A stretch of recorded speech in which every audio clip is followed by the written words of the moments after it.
Welcome to the Healthy Screen Habits Podcast. I'm Hillary Wilkinson. Whether you're starting your parenting journey with a newborn or looking to connect with your teen on technology, let's learn some new healthy screen habits together.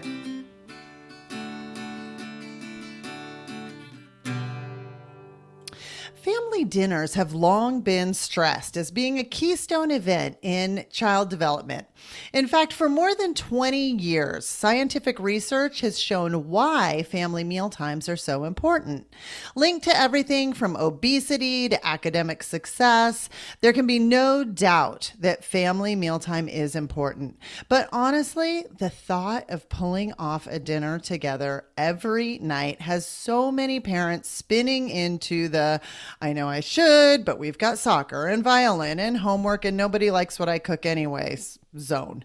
So this is why I reached out to today's guest. Bri DeRosa is the content manager for the Family Dinner Project, a nonprofit initiative started in 2010, which champions family dinner as an opportunity for family members to connect with each other through food, fun, and conversation about things that matter. But also, and this is what I love, the Family Dinner Project provides the how for today's busy families. I'm super excited to get us all some real world advice and tips on how to successfully pull off family dinners and what role technology can play in all of this. Welcome to the Healthy Screen Habits Podcast, Bri DeRosa. Thanks so much for having me, Hillary. I'm really excited to be here. I'm excited you're here too. I feel like I'm going to learn so much. Well, no pressure. Right. I know. I have already tried out some of your recipes. So can you tell me, how did the Family Dinner Project come to be? Can you give us just kind of a brief origin story? Sure. Yeah. So in 2010, as you astutely pointed out to your listeners, the Family Dinner Project was founded, and it was founded by primarily two people. One is Shelley London, who was at that point in time a retired corporate executive who was taking a leadership course and looking towards a second act as a philanthropic leader in the community. And she was at Harvard at the time and met Dr. Ann Fischel, who is a child and family therapist and is actually dedicated to family dinners as a mechanism for family bonding and healthy communication. The two of them together discovered all of the research that you briefly mentioned that shows that kids are healthier, they're stronger emotionally and socially, they're stronger academically, and their parents are happier and healthier too if everyone has regular family meals. And so they sort of had this aha moment. Oh my goodness, what if we started a project that was dedicated to helping families actually pull this off? Because we all know you're supposed to do it. But to your point, there's soccer and violin and all the things, and it can be really difficult. And oftentimes families come to the table and are like, okay, we're here, now what? Right. Right.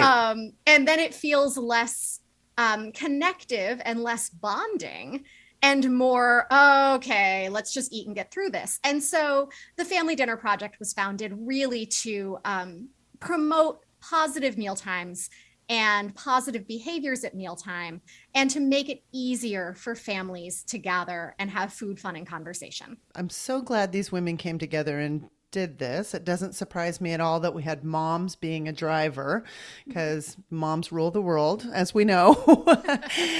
And what I really like the accessibility of the whole, when you log on to the website, it sets you up for success on how to do this. So you kind of touched briefly on some of the research that backs up why family mealtimes are important. Is there anything else you'd like to add? Is to kind of like, what if you and I were sitting down for coffee and I said like, okay, so what are your top 3 reasons, do you think, why family mealtimes are important? Yeah. So, I mean, there are so many reasons, and it's hard to just pick 3. Oh, sure. But I would say at this moment in time, myself as a parent, I'm looking at the landscape around us and I'm thinking of the things that we're all kind of chiefly concerned with right now when it comes to our kids. And one of those things is resilience. Right. We've just been through, everybody's in some ways still going through this very challenging time. And having resilience built into our kids is such a powerful thing to help them overcome obstacles. Family dinners are actually shown to promote resilience in kids. Kids are more likely to bounce back from bullying. They're more likely to have high self-esteem. They're more likely to have more positive pro-social interactions when they have family dinners. That's a big one for me. Another one, and I love to bring this one up because it's one of the things that I think no one would guess.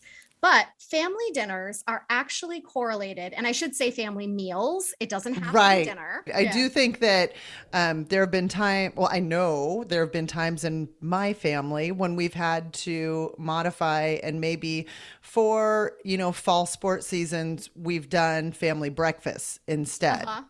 Which is such a great thing to do, by the way. And I'll tell your listeners, we have a whole section of our site devoted to family breakfasts. So you can check that out as well. But so family meals in general are correlated with actually a higher literacy rate. Kids have better literacy skills. Young kids learn more new words at the family dinner table than they do even when you read aloud to them. They learn better storytelling and sequencing skills, which help to boost them when they then go on to be early readers. And what we find when we look at the research is that kids who have more frequent family dinners with better conversation when they're 5 go on by 8th grade to have higher reading levels. So there's a lot packed into that, but family dinner improves literacy. And one thing that I always like to throw a bone to the parents, right? It's not just about your kids. And family meals can happen even if you don't have kids at home, right? Kids are not what make a family.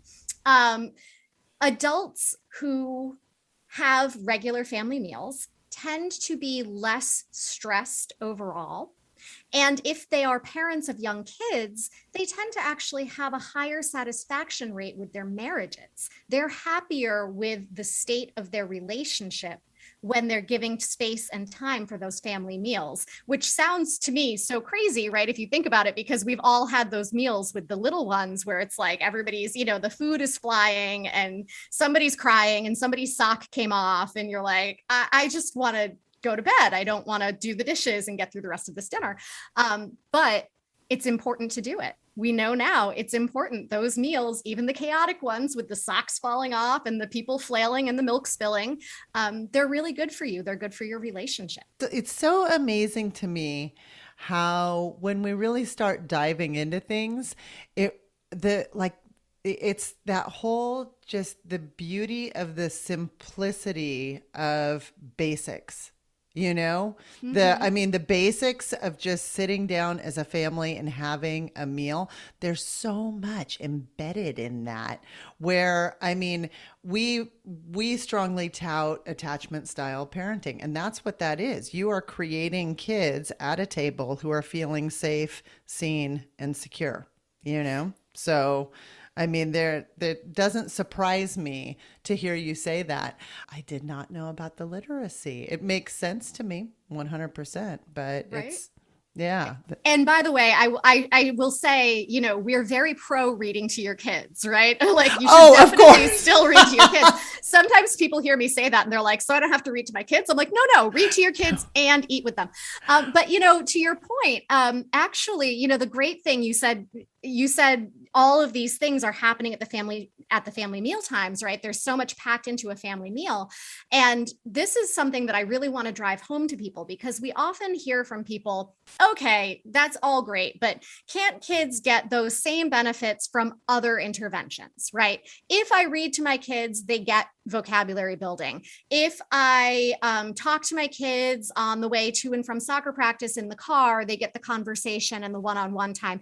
Can't you build all of these different benefits of family meals through other means? And the answer is yes, of course, other aspects of your lives as a family and of your kids' lives will have some of these benefits. However, family meals are the only activity that you can do that provide all of the benefits: physical, nutritional, social, emotional, academic, relational, all of these things, lower risk of eating disorders, lower risk of alcoholism, lower risk of substance use of any kind. All of these things are correlated with family dinners.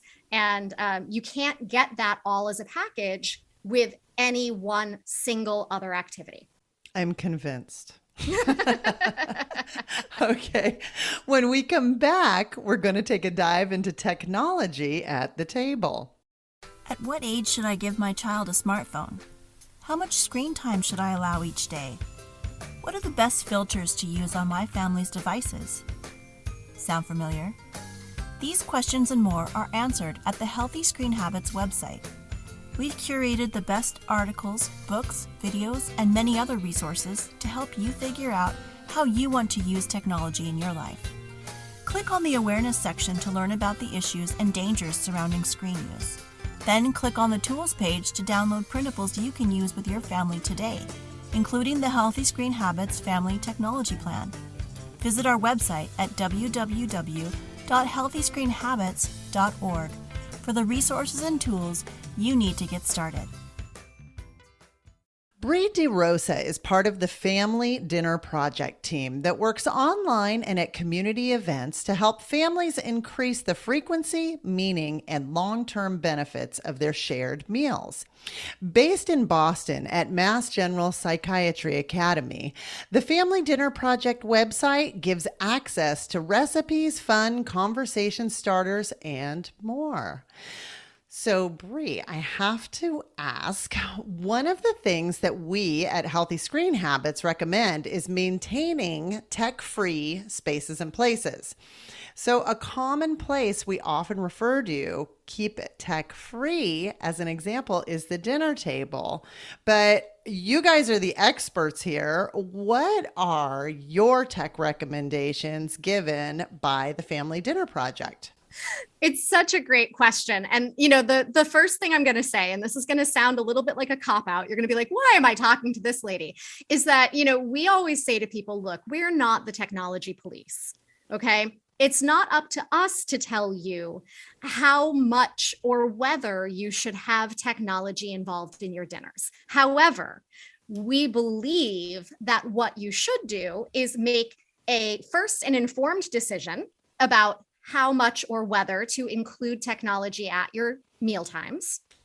And secondly, if you are going to include technology at your mealtimes, we say always, it must be as a tool of connection and enhancing your conversation and family time, not a tool of distraction. So for example, you might have some families who want to go device-free at dinner, and that's a wonderful thing. Lots of families do that. My family generally is tech-free at dinner.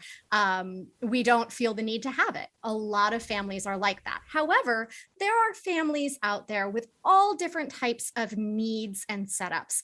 One really good example of families who might need to include technology at the table are families of kids with special needs who actually use their technology either as assistive communication devices or to help them calm and regulate and self-soothe. And we would never want to say to a family that is dealing with various special needs or challenges that they should not allow that device to happen at the table.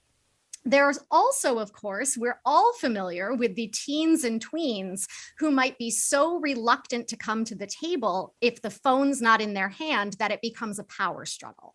Now, if that's your dynamic and that's a power struggle that you haven't solved yet, one thing you can do is try to help the phone become a tool of fun and communication. You might have a photo caption challenge. You might go online and play Google Feud together and let your kid use their phone to pull up the Google Feud questions. You might use the phone to settle a bet if you're doing trivia or some type of conversation where there's actually a right or a wrong answer and you need to get to the bottom of that. You can use the phone that way. You can play selfie hot potato, pass it around, and when the timer goes off, the person holding the phone takes a selfie and it makes a nice document of your family dinner. All of these things and more are examples of ways that you can allow a device to come to family dinner in a way that's pro-social and proactive and managed. However, there's a lot of gray area. There's a lot of in between, and you can certainly do other things. There are things like having the one check rule, right? I'm not. What is the one check rule? One check rule means I'm not quite ready. And by the way, adults tend to be even more tethered to their devices than kids. So I'm going to be fair here. We're going to say it's mom or dad who's not ready to come to the table without their phone, right? They're worried they're going to miss that work email. They're worried they're going to, miss something important. What we mean by the one check rule is you put the phone face down in the middle of the table and you have one opportunity during the meal to say, I'm going to take a break and check. And you get 5 minutes to check the phone. And then it goes back in the middle of the table and you resume your family time together. So that's one way to kind of wean off devices. Another way is to have kind of a friendly bet going. If you're all bringing your devices to the table because you're not ready to cut them loose yet, put them in the middle and the first person to reach does the dishes. There are a lot of ways that you can kind of operationalize this to make it fun and not make it, thou shalt not have thy device at thy dinner, right? Which sometimes just sets things up to be adversarial. And we never want people coming to the table in an attitude that's adversarial or stressed or strained. We always want to work with the challenge in the moment to make the mealtime positive. The atmosphere needs to be welcoming. I love that. I love your very real life scenarios, because you're right. Every family brings to the table all these different variables of what's going on in each day. But I think the biggest takeaway is, like, as you said, to make sure that that tech use is intentional. So we're just not letting the tech drive the culture of the meal, so to speak, but you're keeping it very intentional and using it as a tool for fun or a tool for something along those lines. Yeah, absolutely. And, we say, one of the things we used to say was, don't use it to talk to people who aren't physically present. Right. So like if you've got your phone at the table, you shouldn't be texting a friend who's not there. However, due to both the pandemic and to our we've had a lot of work with military families over the years. We've sort of adapted our stance on that, which is, yes, for most of us, you should not be using that device to communicate with somebody who's not there. However, thanks to the advent of Zoom and all types of other connective technologies, you can actually have a family meal with someone who's not there. You can actually, put the laptop on the table and have grandma and grandpa there with you, or a family member who's deployed on a military mission halfway around the world. They can Zoom in for family dinner time and, play a game with you or answer some questions, be part of the conversation. And that, to me, is a really cool way to use technology at the table in a healthy, pro-social way. Right, using it to connect. And I think what you bring up is super important, where, sometimes we set rules and you feel like, oh, but that's the rule, we have to stay by that, not recognizing that, technology has changed over the years. And so what maybe used to be a hard, fast rule of no tech at the table is, like you said, with the advent of all the video conferencing apps now, it can be very inclusive of other family members. I remember during quarantine, there was a cartoon that went around where it was Thanksgiving dinner 2020, where it was one person at the table and all of these laptops and all these individual faces. And I just thought, wow, sign of the times. But it's true. You can do that now. It's true. It's true. And actually, I'm just going to put a little shout out here that if you are doing that for some reason at Thanksgiving time, we have a couple of things that people can check out. We have on our Thanksgiving landing page, which is just thefamilydinnerproject.org/Thanksgiving. We have 2 virtual toolkits. One of them is a full virtual dinner party guide, all the different ways that you can use Zoom and other different platforms to have a really fun family dinner online. Things, games that you can play, conversation starters you can use, and things that you can do via laptop that you really wouldn't do in real life that actually promote bonding. So that's one thing we have. And then another thing we have is our Thanksgiving virtual care package, which is a set of resources that you can send online to someone who's having Thanksgiving separately from you. And they can download those things. They can print those things. There are some really nice things, some placemats with conversation starters, some different instructions for different games, recipe ideas, all kinds of stuff. And you can both know that you've got the same resources and you're going to be in 2 different locations, but you can use those same care package elements to have kind of a shared meal experience.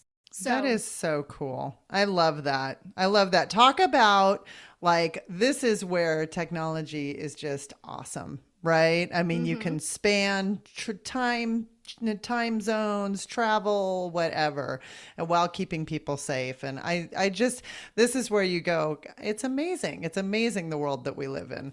It is, but it's also important to keep those boundaries for yourself and know, what am I doing with the technology? Why am I doing it? What are we saying yes to? Why are we saying yes? And how are we doing it in a way that is responsible and healthy and fun and exciting for our family? And it's going to help us grow together, right? Right, right. And that kind of gets to one of your tool sets also that I found very, very applicable to real life is this goal setting portion, which was on your calendar page. And so I was giving Bri, you full credit for this acronym of SMART, for SMART goals. Apparently, after chatting around, I'm about the last person in North America to recognize that SMART goal setting is something that's been around. But so I, that whole like, there's, I just have to recognize that, I've been out of the workplace. I've been an at-home mom so it's, but anyways, the acronym of SMART, I think it's really good. And it gets each family to customize their goals. This is also what I love about the Family Dinner Project is you don't come in with this didactic message of you must have dinner, 6 nights a week. It's like, okay, if you're not having family dinner at all right now, do you think you can pull it off once next week? And it looks like a calendar. It has an area that's saved for recipes and conversation starters and fun activities. And I love that each family gets to customize it. So now that I've kind of prepped this SMART goal, would you mind giving what each letter stands for? Because I just think it's very accessible. And like I said, I may have someone living in a cave adjacent to mine who doesn't know this amazing acronym. No, I think that's great. And, I would love to take credit for it, but yeah, sadly, it's something I learned at another point in time from someone else. So it's great that, we can all spread the good word about SMART goals. So what we mean by SMART goals are they should be specific, they should be measurable, they should be actionable, they should be realistic, and they should be time bound. So essentially, when you set a goal, you need to really be clear about what it is, not just like, oh, we're going to have family dinner, but like, we're going to have, to your point, one family dinner next week because we don't have family dinner right now and we'd like to start. Or, hey, we do have family dinners, but I feel like we really are in a conversation rut. So our goal is going to be to try 3 new conversation starters every night of the week, right? Whatever your goal is, make it specific and make it measurable. Measurable in this context is pretty easy, right? Did you have the dinner? Did you not have the dinner? Did you try the conversation starters? Did you not? But just to know kind of what you're shooting for. Actionable means, is this something that you can actually take a concrete action about, right? You can really identify a step that you can take to make this happen. Realistic means, let's meet people where they are. So to your point, like, yeah, we're not going to tell you that you have to have family dinner 6 nights a week. My kids are 12 and 15. We eat together almost every night, but there are definitely weeks where I'm not hitting 6 family dinners a week. I can't tell somebody else what's right for them. But so realistically, is 1 meal a week the best goal for you? Is 3 meals a week the best goal for you? Are you going to try to go from 0 to 60 in, 2 days? Not a great choice. Scale it, keep it small and manageable, and then time bound, right? Which just means don't let this drag on forever. Think about when you want to start and when you want to look back and say, what have we achieved? Is it 1 week? Is it 1 month? What are you realistically going to try to set in front of yourself as kind of the hill that you're going to climb, right? And how long is it going to take you to get there? So that's SMART goals. And I love that you brought up this goal setting tool. I do want to tell your listeners that, our whole site is free to everyone. Everything we have is free. We're a nonprofit organization housed at Mass General Hospital. We're not making money off of your web use, we promise. But the one thing that is, or not the one thing, but one of the things that are actually sort of protected are these goal setting tools, this calendar tool. You need to have a logged in account, which is easy to set up. It's just, you set it up, it's your name and an email address that we can use to get in touch with you if we need to. And you can set up your password and your email preferences, and you can tell us not to bother you and all of those things. And we're not collecting anybody's personal data or anything like that. But it's just a way for you to be able to keep secure your own area of our site, to have something associated just with you that you can set your goals, manage your calendar, save recipes and conversation starters and things from our site, and have it all in one place as an account that belongs to you so that we can keep that safe for you. That's what the family accounts are about. And so just letting people know that if you're on our site and you're looking for that and you're like, I can't find this calendar, that's because you need to sign up. And when you sign up, you'll see a button that says My Tools, and then you'll be able to get there. Wonderful. We're going to take a short break. And when we come back, I'm going to ask Bri for her healthy screen habit. Are you looking to get your child a phone but don't know where to start? Good news. Healthy Screen Habits has done the legwork for you, and our answer is Gab Wireless. Gab Wireless created the phone that parents have all been asking for. It can text but doesn't receive or send pictures. It looks like a smartphone with a touchscreen, has talk, text, calculator, calendar, FM radio, and alarm functions, but no internet. Setup is super easy. Plug it in and start charging. Activation is free, shipping is free, and the best news is that Gab Wireless phones start at under $100. Now, even more good news. You can get $5 off your order of a Gab Wireless phone by using the promo code HS Habits. That's HS Habits, like healthy screen habits, but short. You can find a link to Gab Wireless under the Tools tab on our website at www.healthyscreenhabits.org. Press and hold the tab menu and look under Products We Endorse in the drop-down menu. My guest is Bri DeRosa, Content Manager at the Family Dinner Project, an organization committed to connecting families through food, fun, and good conversation. Bri, on every episode of the podcast, I ask each guest for a healthy screen habit. This is a tip or takeaway that our listeners can put into place in their own home. Do you have one for us? I sure do. So we touched on this a little bit already, Hillary, but I would really just want to drive home to people that the first step is to decide which kind of technology at the table family you are. What is that measurable, achievable, realistic goal for your family that reflects where you are at this point in time? Are you going to be device free? Are you going to be device friendly? And if so, what are the ways that you're going to use those devices to connect? And I'm just going to put in a little plug here that we have a new page on our website, the familydinnerproject.org/technology at the table. And that page has tips and resources to help you make that decision about what's the right level of technology use or no device use at all at your table. How do you make that decision?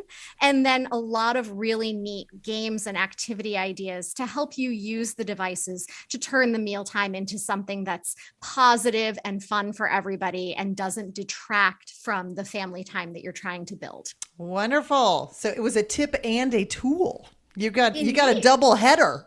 There you go. Thank you so much for sharing your tips and teaching us about SMART goals. I won't forget that now. And one of which will be to share more family dinners.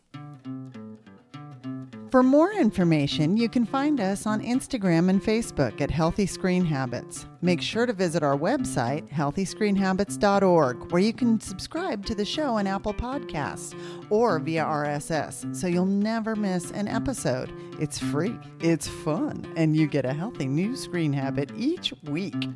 While you're at it, if you found value in this show, we'd appreciate you giving us a quick rating. It really does help other people find us and spread the word of healthy screen habits.